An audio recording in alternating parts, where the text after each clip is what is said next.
in the spirit of Rabbi Jacob's comments now, it is with warmth and love that we welcome you to the Jerusalem Post Annual Conference.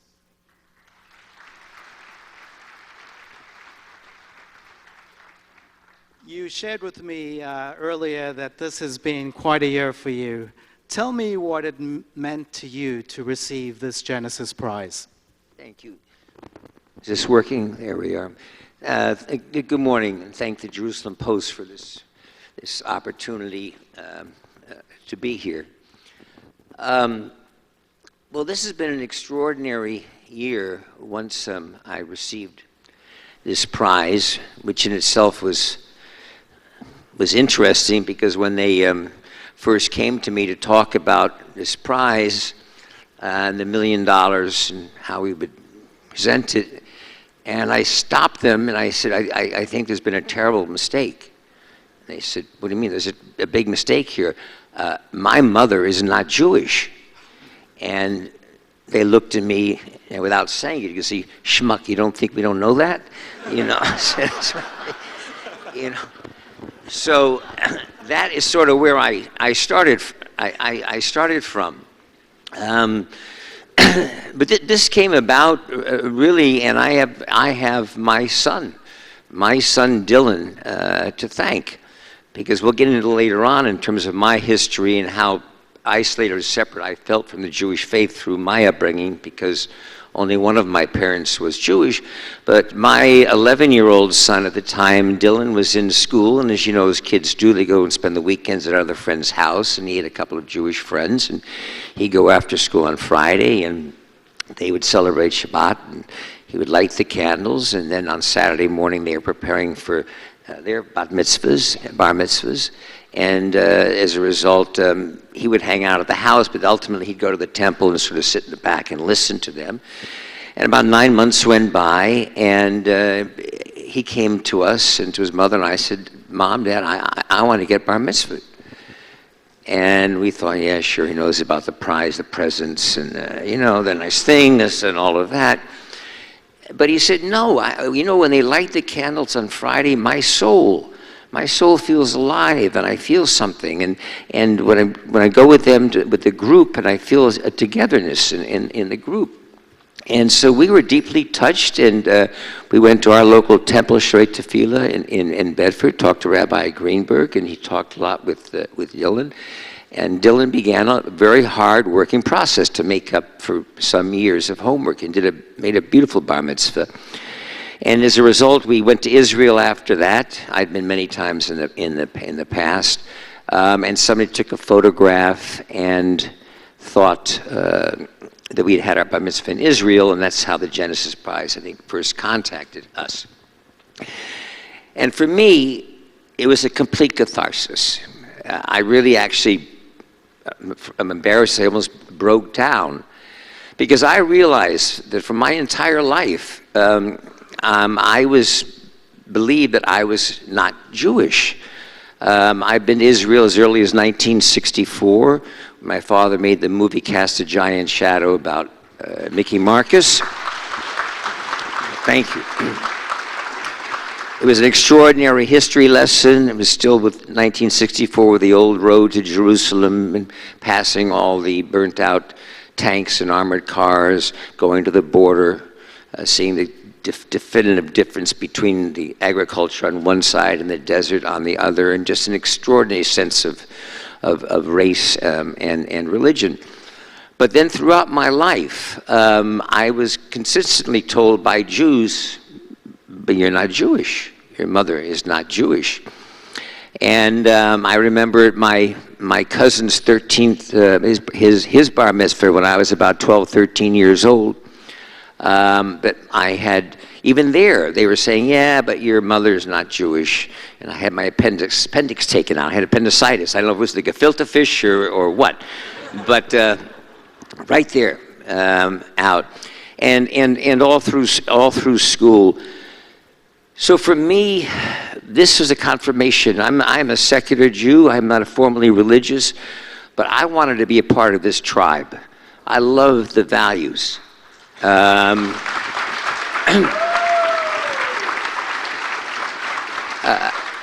I really do. And so this, for me, this year has been about rediscovering the Jewish values that I cherish. It has brought our family closer together. And clearly we hit some kind of nerve. Because as we reached out with this prize by getting together with the Jewish Funders Network, and as Andreas mentioned, we had close to 100 organizations, 17 different countries, just in the area of inclusion and the interfaith issue. There was a lot of people out there. So in the spirit of Abraham's tent and lifting the flaps, I'm very comfortable and hopeful for the area of inclusion. And I think it's an area that is going to definitely bring Jews from the States and outside of Israel closer together with Jews in Israel. What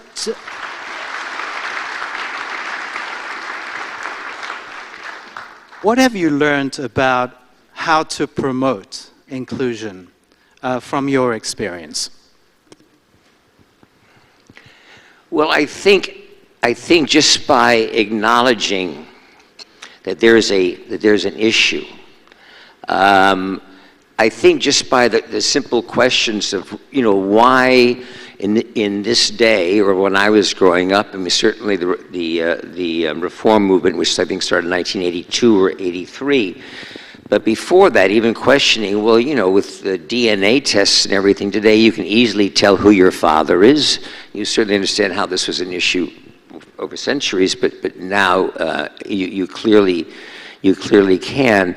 And I think just by raising some of these issues that have been long dormant and trying to clarify the confusion. I mean, Birthright Israel. When I was growing up, I would say, well, let me see. The Nazis would have no trouble taking me. Why won't Israel? There was issues that came up on this. When you see that I believe in terms of birthrights, if your one grandparent you can return to Israel, but then trying to understand, well, but you can't get married, or what happens if you die?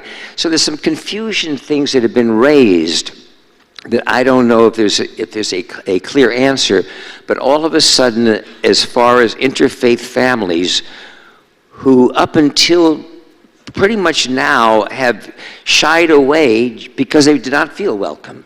It wasn't a question necessarily of assimilating and losing their Jewish faith, but they did know that there is a substantial part of that tribe that did not welcome them. Now, I know that your daughter also has connected with Judaism and celebrated her bat mitzvah recently. Mazel tov. She did, thank you. Thank you.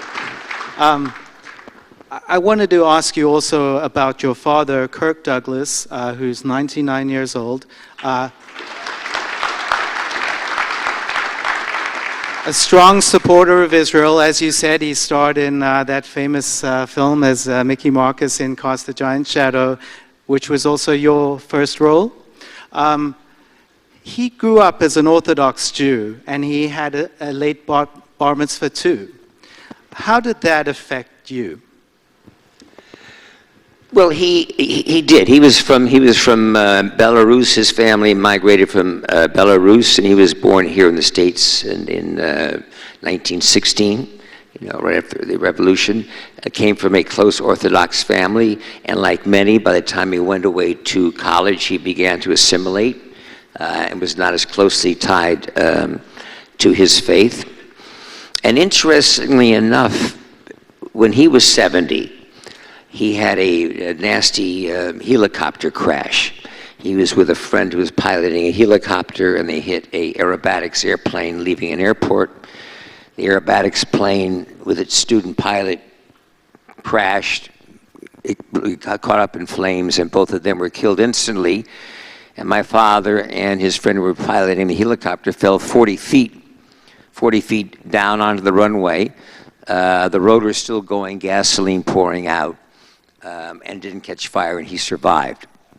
And while being in the hospital at 70, he began asking himself, why am I alive? Why is this 18-year-old student pilot dead? And he began working on the Old Testament with the Rabbi David Wolpe in West Side in New York, in Los Angeles, and really worked diligently. And we all saw a marked change. Now, granted, like many of us, as your career wanders, you now have more time maybe to invest in your spirituality, and I think that certainly happened with Dad. But it did wonders for him, for his demeanor, for his behavior, for his relationship with his kids, and I watched it. And when he turned 83, he had a bar mitzvah.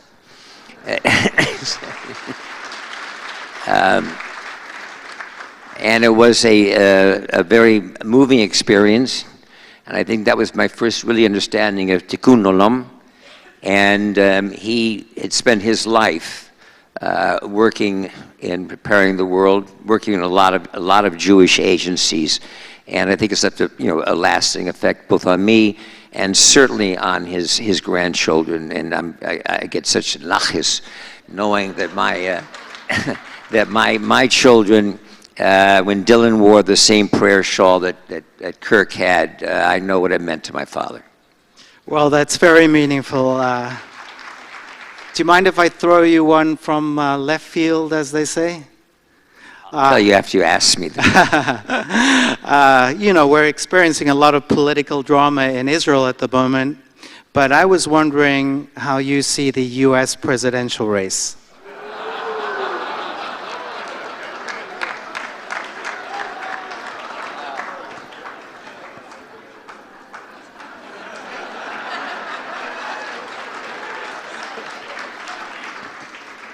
I got to come all the way, the Jerusalem Post, right, to get a question like that. Well, it certainly turned out to be a little different than anybody anticipated, to say the least. We'll see. I'm historically a Democrat. I support the Clintons. I have for a long time. Saying that, I know Donald Trump. Play golf with him. Good friends. Like a lot of situations, you don't talk politics or religion, you can get along with anyone.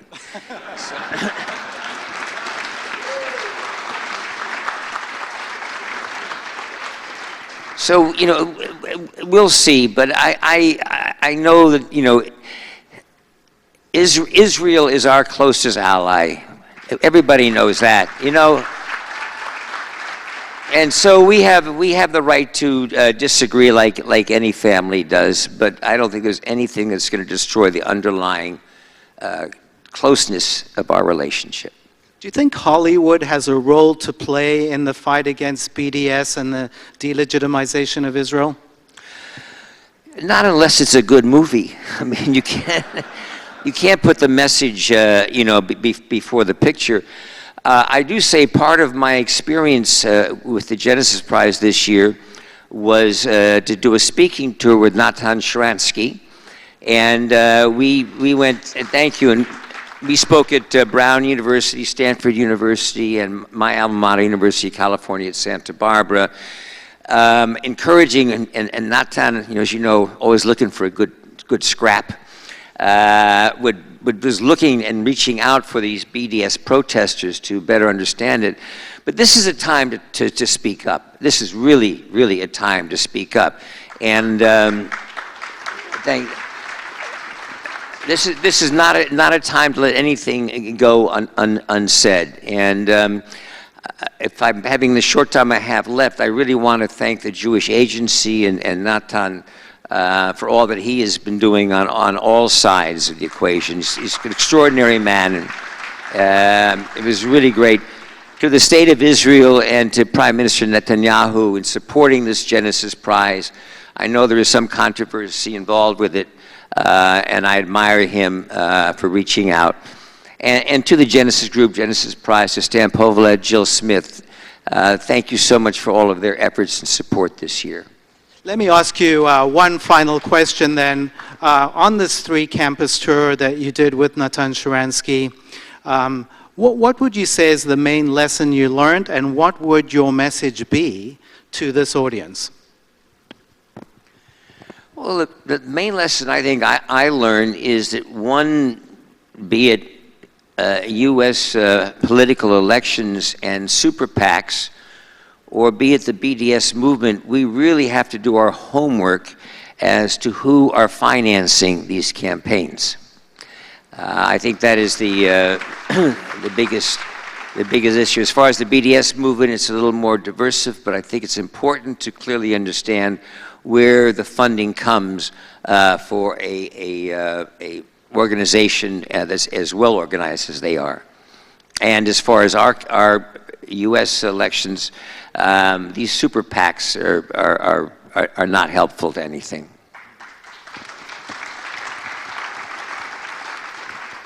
I can continue talking to you all day. No one seems to be cutting us off. So how about if I ask you one more question? What was your favorite film that you were in, and your favorite film that you produced? Well, I mean, first of all, any movie you make, you work as hard on your failures as you do your successes.